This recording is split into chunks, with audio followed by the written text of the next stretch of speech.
नमस्कार, अपना उत्तर प्रदेश में आप सभी का स्वागत है। मैं हूं आपके साथ सृष्टि शुक्ला और सीधे आपको ले चलते हैं यूपी विधानसभा, जहां पर मुख्यमंत्री योगी आदित्यनाथ क्या कुछ कह रहे हैं आपको सुना देते हैं।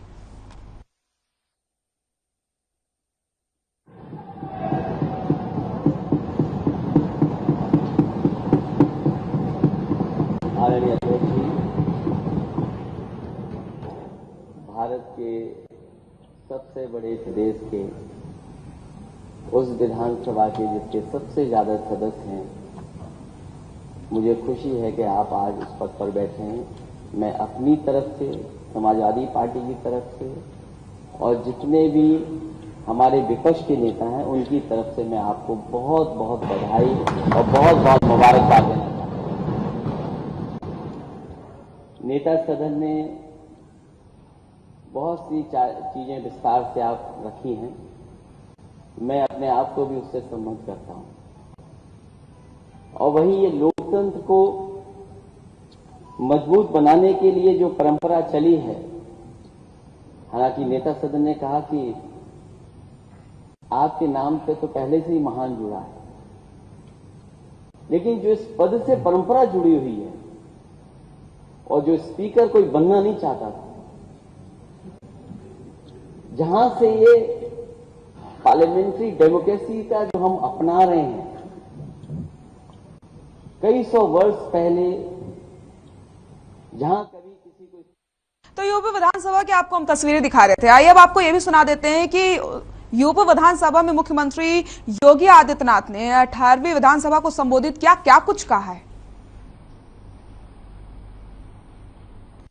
विश्वास किया है, ये सभी चुनाव जीत करके आए, जनता के सामने आम जनमानस ने इन पर विश्वास किया। आम जनमानस का इन पर एक नया विश्वास प्रकट हुआ है और उस विश्वास पर कहीं भी हमें कोई भी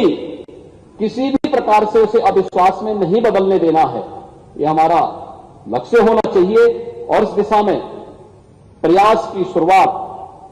कल से मैं देख रहा हूं।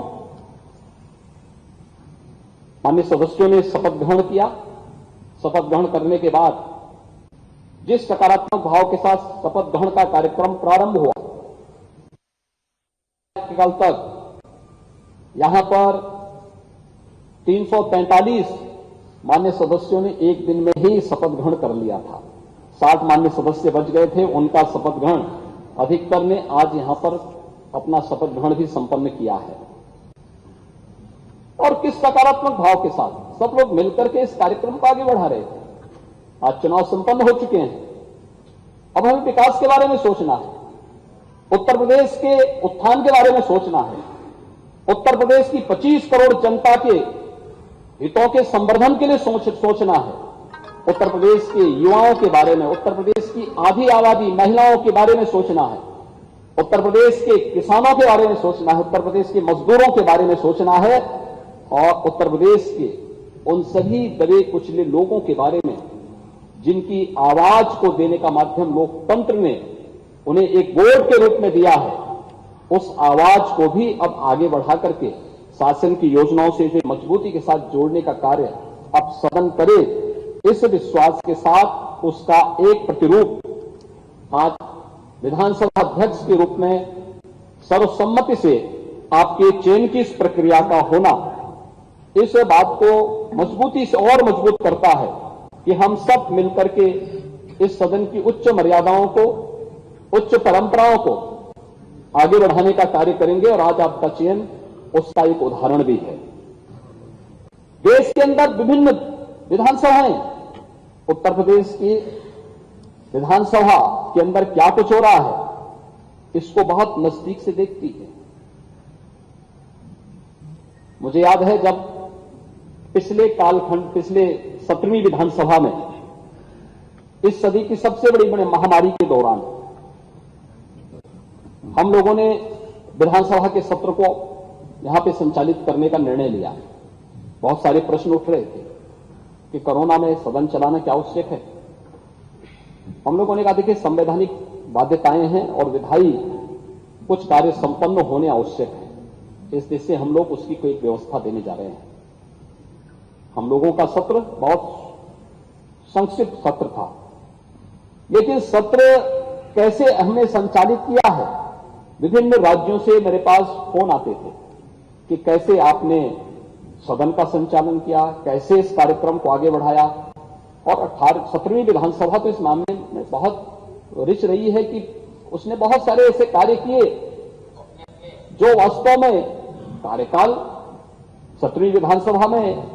सरकार को भी, माननीय सदस्यों को भी 3 वर्ष का ही कार्यकाल का एक अवसर प्राप्त हुआ था। 2 वर्ष कोरोना जैसी महामारी से जूझते हुए व्यतीत हुए, लेकिन उन 3 वर्षों में भी पहली बार सस्टेनेबल डेवलपमेंट गोल्स पर सदन में चर्चा हो सके और लगातार 36 घंटे तक चर्चा चल सके। शिक्षा के क्षेत्र में, स्वास्थ्य के क्षेत्र में, गरीबी उन्मूलन के क्षेत्र में, अन्नदाता किसानों के लिए, पर्यावरण के लिए कैसे हम उस विकास की प्रक्रिया को सतत बढ़ाने के लिए कार्य कर सकेंगे, इस पर चर्चा होती। इस पर इसी सदन में राष्ट्रपिता महात्मा गांधी की 150वीं जन्म जयंती के अवसर पर लगातार 36 घंटे तक हमारे सदन का चलना माननीय सदस्यों के मन में आम जनमानस के प्रति बसी व भावना को प्रदर्शित करने का एक माध्यम बना था। उसने देश के अंदर एक बहुत सकारात्मक संदेश दिया। मेरे पास तमाम संस्थाओं की ओर से इस बारे में संपर्क किया गया, कैसे इस कार्यक्रम को चलाया गया, क्या गोल्स निर्धारित हुए हैं, सरकार ने उस गोल्स को अचीव करने के लिए अपने आगे की रोड मैप क्या तैयार किया है। इन सब पर एक सकारात्मक पहल आगे बढ़ी थी। यही सदन था जब हम लोगों ने 2019 में इसी सदन में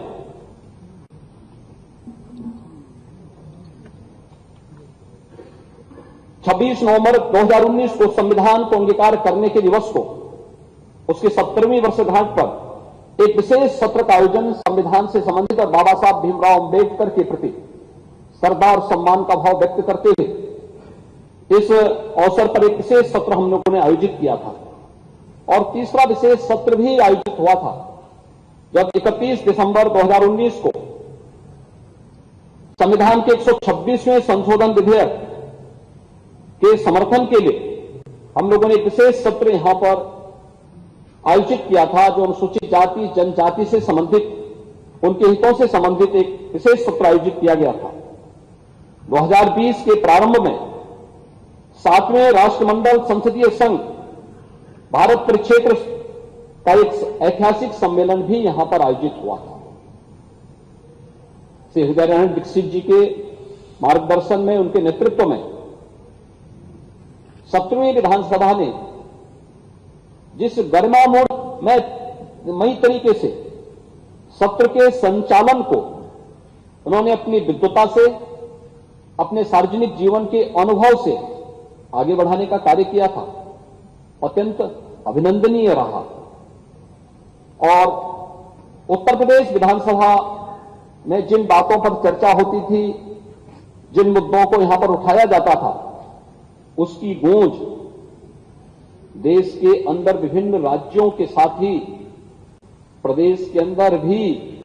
गांव और गलियों तक भी सुनने को, देखने को हम सबको मिलती थी कि आज उत्तर प्रदेश विधानसभा में जनता से जुड़े भी इस मुद्दे पर गंभीर चर्चा हुई है। आज उत्तर प्रदेश विधानसभा ने इस दिशा में एक नए प्रस्ताव को आगे बढ़ाया है। आज ये अलग अलग मुद्दों पर जनता के बीच में भी ये बातें सुनने को मिलती थी। वह एक बहुत सकारात्मक भाव होता है। मुझे लगता है कि जब जनता अपनी विधायी संस्था को एक विश्वास के रूप में देखती है, तो हम मान करके चलें कि यह लोकतंत्र के प्रति आम जनमानस के विश्वास को प्रकटीकरण करने का सबसे अच्छा माध्यम होता है। और लोकतंत्र के प्रति आम जनमानस का विश्वास लोकतंत्र को सबसे ज्यादा मजबूती दे सकता है, और उस मजबूती का आधार हमें इस सदन को बनाना ही होगा। इस दिशा से आज आपका चयन हुआ है। हम सब जानते हैं आप लगातार 8वीं बार उत्तर प्रदेश विधानसभा के सदस्य चुने गए हैं। आपके पास सार्वजनिक जीवन का एक लंबा अनुभव है। कानपुर जैसे औद्योगिक क्षेत्र में मां गंगा के तट पर बसे हुए इस औद्योगिक नगर में जमीन से जुड़े हुए एक आम कार्यकर्ता के रूप में कार्य करते हुए, बूथ स्तर के कार्यकर्ता के रूप में, मंडल अध्यक्ष के रूप में कार्यकर्ता के रूप में, शिक्षा और सेवा के क्षेत्र में कार्य करने वाले संगठनों के पदाधिकारी और एक सामान्य कार्यकर्ता के रूप में कार्य करते हुए आपने एक लंबे समय तक जहां उस फील्ड में काम किया, वहीं 8 बार से कानपुर महानगर से विधायक के रूप में आपका चयन आज इस सदन में होता रहा है। आपने विभिन्न सरकारों में भी अलग अलग मंत्री पद का दायित्वों का निर्वहन किया और कुशलतापूर्वक अपने नेतृत्व क्षमता का, अपनी प्रशासनिक क्षमता का, अपनी आम जनमानस के प्रति अपनी संवेदनाओं को प्रदर्शित भी किया है। वह आपके द्वारा लिए गए निर्णयों के आधार पर, आपके द्वारा किए गए कार्यों के माध्यम से बार बार एक सदस्य का एक क्षेत्र से चुनाव जाना, यह और वह भी तब जब दुर्भाग्य से जातिवाद की, उस राजनीति की उस आंधी में एक व्यक्ति जिसकी अपनी कोई जाति न हो, जिसकी अपनी जातीय पहचान न हो, जिसने अपने जन्म के साथ ही पैतृक रूप से महाना शब्द जोड़ करके अपने को ये कहा कि भैया हम तो सेवा करते करते महान हैं, इसलिए हम लोग केवल राष्ट्रवाद, सुशासन, विकास और गरीब कल्याण के इस अभियान के साथ जुड़ करके अपने इस कार्यक्रम को आगे बढ़ाएंगे और लगातार जनता का एक विश्वास अर्जित करना। एक चुनाव हो सकता है, 2 चुनाव हो सकते हैं, तीसरा भी चल सकता है, लेकिन बार बार चुना जाना, अच्छे वोटों से चुना जाना, हर बार मत का प्रतिशत बढ़ जाना, एक बहुत सकारात्मक संदेश है। और पिछली सरकार में मुझे उस सरकार को भी नेतृत्व देने का सौभाग्य प्राप्त हुआ था। उस सरकार में औद्योगिक विकास मंत्री के रूप में जो कार्य किया, उत्तर प्रदेश के इतिहास में पहली बार उत्तर प्रदेश के अंदर 3,60,000 करोड़ रुपए से अधिक की निवेश के प्रस्ताव को जमीनी शासन पर उतारने का कार्य करना था। लाखों नौजवानों को नौकरी और रोजगार के साथ जोड़ने, उनके जीवन को उज्जवल भविष्य की ओर अग्रसर करने में जो योगदान दिया गया, कानपुर के विकास के साथ साथ उत्तर प्रदेश के समग्र विकास के लिए जो सकारात्मक भूमिका आपकी थी,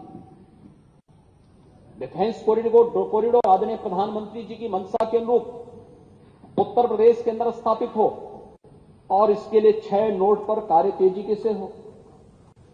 उत्तर प्रदेश के अंदर एक्सप्रेस वे का एक संजाल बिछे और उत्तर प्रदेश अपने इंफ्रास्ट्रक्चर के लिए देश के अंदर एक नई पहचान के साथ उभरे। ये भी उत्तर प्रदेश ने औद्योगिक विकास मंत्री के रूप में जब आपने इस पद को सुशोभित किया, ये सभी कार्य उत्तर प्रदेश की जनमानस में होते हुए देखे हैं और स्वाभाविक रूप से आपने मेरी टीम के एक महत्वपूर्ण स्तंभ के रूप में कार्य करते हुए इन कार्यक्रमों को आगे बढ़ाने का कार्य किया। आज आप उत्तर प्रदेश विधानसभा के अध्यक्ष के रूप में आपका यहां पर सर्वसम्मति से चयन हुआ है। मैं इसके लिए आपको हृदय से अभिनंदन करता हूं, आपको हृदय से बधाई देता हूं और अपनी शुभकामनाएं ही देता हूं। आपका चयन ऐसे समय में हुआ है जब यह देश आजादी का अमृत महोत्सव मना रहा है। ये आजादी का अमृत काल है। अमृत काल के लिए प्रधानमंत्री जी ने आगामी 25 वर्षों के लिए कुछ लक्ष्य निर्धारित किए हैं देश के अंदर,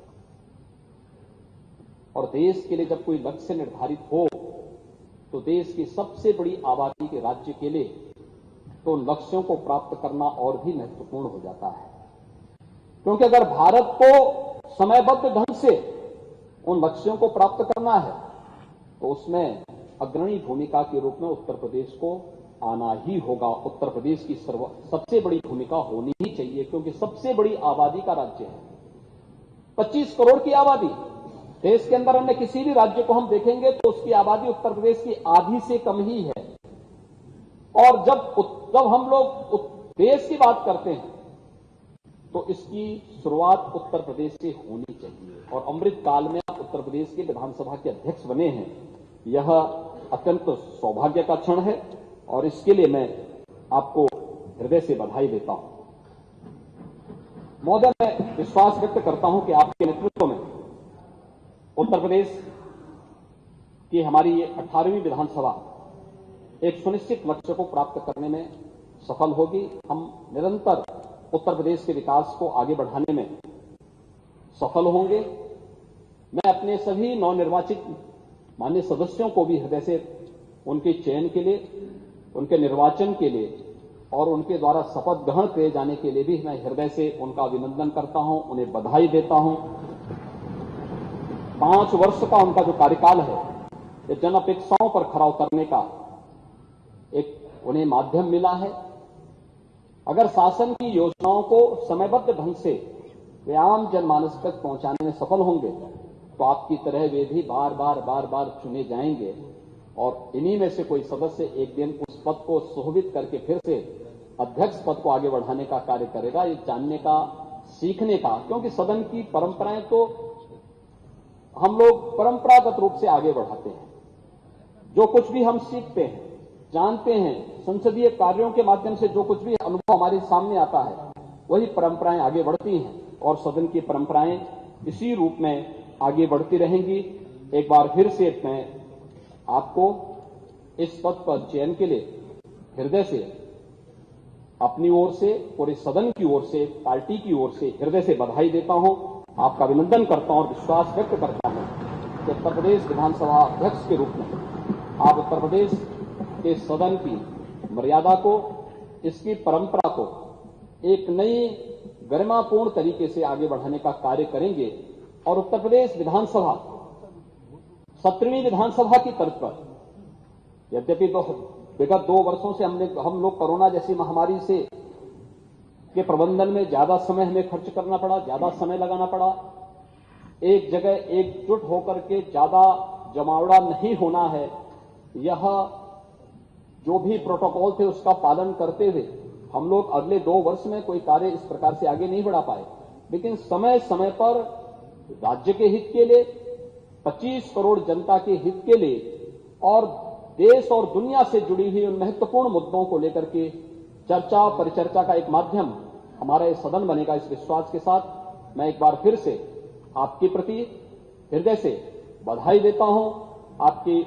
उज्जवलमय भविष्य की कामना करता हूं और विश्वास व्यक्त करता हूं कि आपके नेतृत्व में यह सदन अपनी उच्च परंपराओं को आगे बढ़ाने का कार्य करेगा। आपके प्रति मेरी पूरे सदन की मंगलमय शुभकामनाएं हैं। धन्यवाद। जय हिंद। माननीय नेता प्रतिपक्ष नेता